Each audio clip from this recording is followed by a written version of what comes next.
Hi అండి. అందరికీ నమస్కారం. అందరూ ఎలా ఉన్నారు? నేను బాగున్నాను. మీరందరూ కూడా బాగుండాలని మనస్ఫూర్తిగా కోరుకుంటూ, అందరికీ వినాయక చవితి శుభాకాంక్షలు. కొంచెం వీడియో అప్‌లోడ్ చేయడం మటుకు లేట్ అయిపోయింది. పండుగ రోజంతా వీడియో తీసుకున్నా కూడా మొబైల్ కొంచెం ప్రాబ్లమ్ వచ్చి డిలే అయిపోయింది వీడియో అప్‌లోడ్ చేయడం అనేది. ఫెస్టివల్ అంటే ఇంకేముంది, ప్రత్యేకించి ఏం చెప్పక్కర్లేదు. యాజ్ యూజువల్ ఎర్లీ మార్నింగ్ లేసి వర్క్స్ అనేది స్టార్ట్ అయిపోయాయి. ఎక్కువగా ప్రసాదాలు చేయడం అనేది ఏం పెట్టుకోలేదు. సింపుల్‌గానే సేమియా పాయసం, ఇంకా ఉండ్రాళ్ళు ఇష్టం కదా వినాయకుడికనేసి కొంచెం ఉండ్రాళ్ళు ప్రిపరేషన్ అయితే చేసుకున్నాను. మనకు సంవత్సరంలో ఎన్నో పండుగలు వచ్చి వెళ్తూ ఉంటాయి. కానీ వినాయక చవితి పండగ అనేది మాత్రం చాలా ప్రత్యేకం. వినాయక చవితి పండగ మనం 9 రోజులు చాలా సంతోషంగా, చాలా సందడిగా జరుపుకుంటాము. పిల్ల, పెద్ద అంతా కలిసి చేసుకునే పండగ ఇది. ఇంకా మనకు ఎక్కువ రోజులు ఉండేది దుర్గాదేవి నవరాత్రులు, ఇంకా వినాయక చవితి పండగ 9 రోజులు చేసుకుంటాం కాబట్టి చాలా సందడిగా, చాలా హ్యాపీగా అనిపిస్తుంది. ప్రత్యేకించి ఈ వినాయక చవితి పండగ. స్టవ్ పైన ప్రసాదాలు ఒకవైపున సేమియా పాయసం, ఒకవైపున ఉండ్రాళ్ళు ప్రిపేర్ చేసుకుంటూనే ఇక్కడ దీపాలన్నింటినీ గంధం, కుంకుమ బొట్లతో అలంకరించుకుంటున్నాను. 2 చిన్న రాగి చెంబులను అలంకరణ కోసం తీసుకున్నాను. ఇంకొక రాగి గ్లాస్‌ను నేను ఆచమనం తీసుకోవడం కోసం, మరొక రాగి చెంబును పూజ కోసం తీసుకున్నాను. ఇక్కడ కామాక్షి అమ్మవారి దీపాన్ని గంధం, కుంకుమ బొట్లతో ఈ విధంగా అలంకరించుకున్నాను. ఇంకా 2 వెండి ప్రమిదలను కూడా తీసుకున్నాను. 2 ఏకహారతులను కూడా ఈ విధంగా గంధం, కుంకుమ బొట్టుతో అలంకరించుకున్నాను. ఒక ఏకహారతి వచ్చేసి దీపాలను, ప్రమిదలను వెలిగించడానికి, ఇంకొక ఏకహారతి కర్పూర హారతిని వినాయకుడికి సమర్పించుకోవడానికి. అన్నింటినీ ఈ విధంగా గంధం, కుంకుమ బొట్లతో అలంకరించుకున్నాను. నేను ఈ వినాయక చవితికి మాత్రం 2 వినాయకులను తెచ్చుకున్నాను. అంటే ఒక మట్టి వినాయకుడి, ఇంకొక కలర్‌ఫుల్‌గా ఉన్న వినాయకుడిని. అయితే మట్టి విగ్రహాలనే పెట్టుకోండి, ఆ విగ్రహాలను తెచ్చుకోవద్దని చెప్తున్నారు. కానీ చాలా ముచ్చటగా అనిపించి ఆ వినాయకుడిని కూడా తెచ్చుకున్నాను.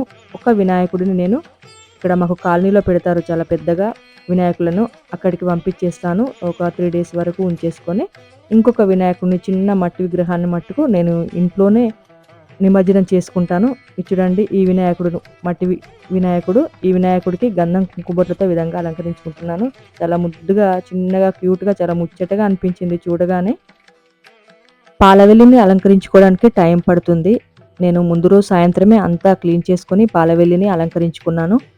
ఈ విధంగా ఆర్టిఫిషియల్ మామిడి తోరాలు తెచ్చుకున్నాను ఎప్పుడో, కానీ ఇప్పటికి యూజ్ అయిందనమాట. ఫస్ట్ టైం ఈరోజే తీసి ఈ విధంగా ముందు ఇట్లాగా పాలవెల్లికి కట్టేసుకొని గంధం, కుంకుమ బొట్లతో అలంకరించుకుంటున్నాను వాటిల్ని కూడా.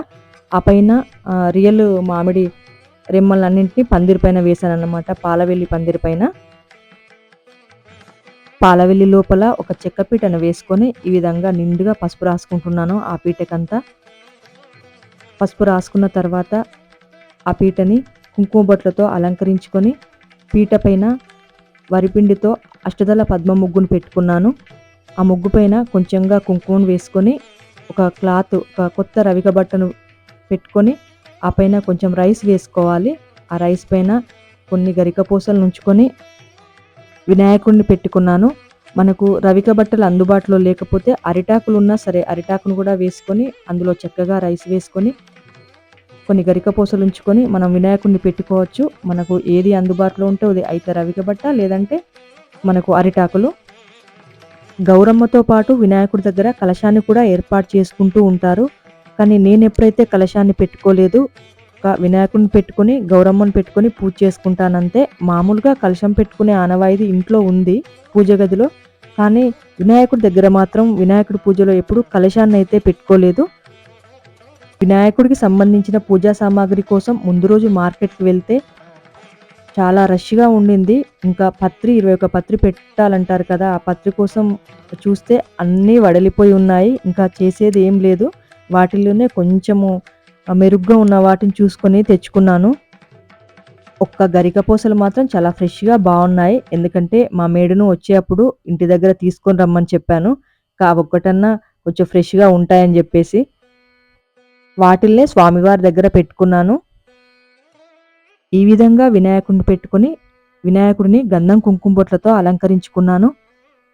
ఆ తర్వాత వినాయకుడికి ముందుగా మనం జంజిరం ప్రిపేర్ చేసుకొని వేసుకోవాలి.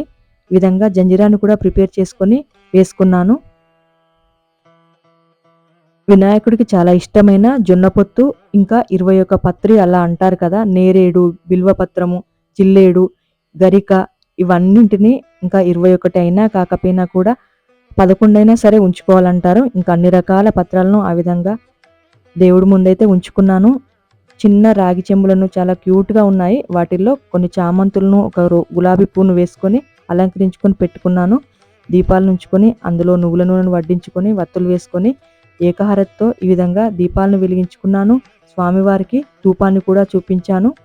అలాగే ఆ పెద్ద వినాయకుడి ఎదర ఒక ప్లేట్‌లో ఈ విధంగా చిన్న వినాయకుడిని కూడా ఉంచుకొని చిన్న వినాయకుడిని కూడా జంజిరాన్ని వేసుకున్నాను. చిన్న ముత్యాల మాలను వేసుకున్నాను వినాయకుడికి.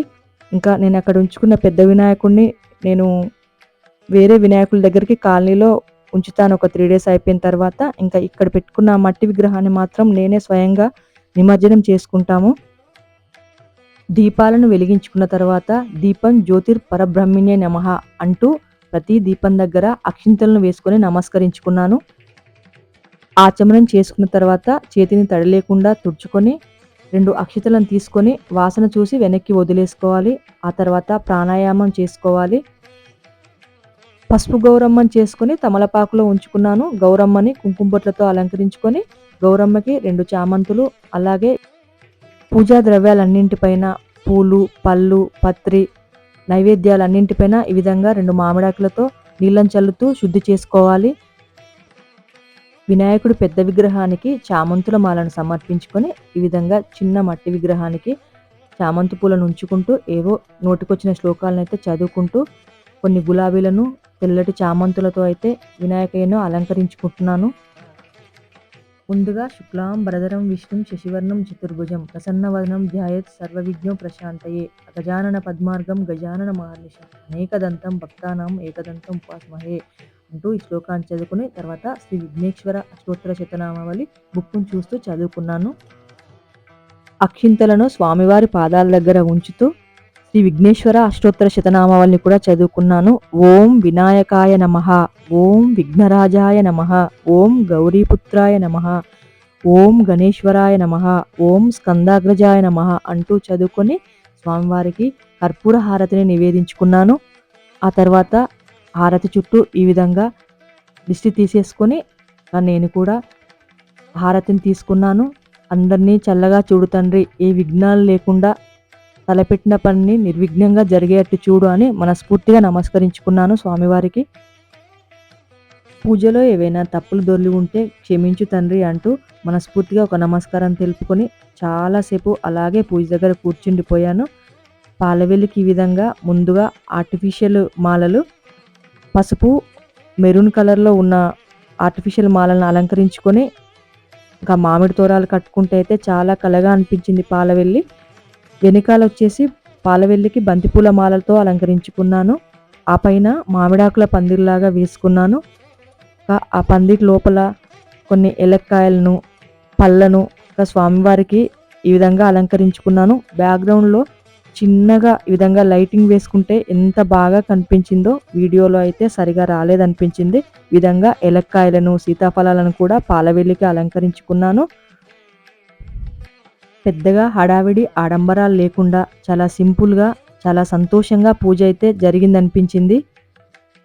మీరందరూ కూడా మీ మీ ఇళ్లల్లో వినాయకుడి పూజను చాలా బాగా జరుపుకున్నారని అనుకుంటూ ఆ వినాయకయ్య చల్లని చూపు మనందరిపైన ఎల్లవేళలా ఉండాలని మరొకసారి భగవంతుని మనస్ఫూర్తిగా ప్రార్థిస్తూ ఇవాల్టికైతే ఇంతేనండి వీడియో. మరో మంచి వీడియోతో మళ్ళీ కలుద్దాం. అంతవరకు బాయ్ అండి.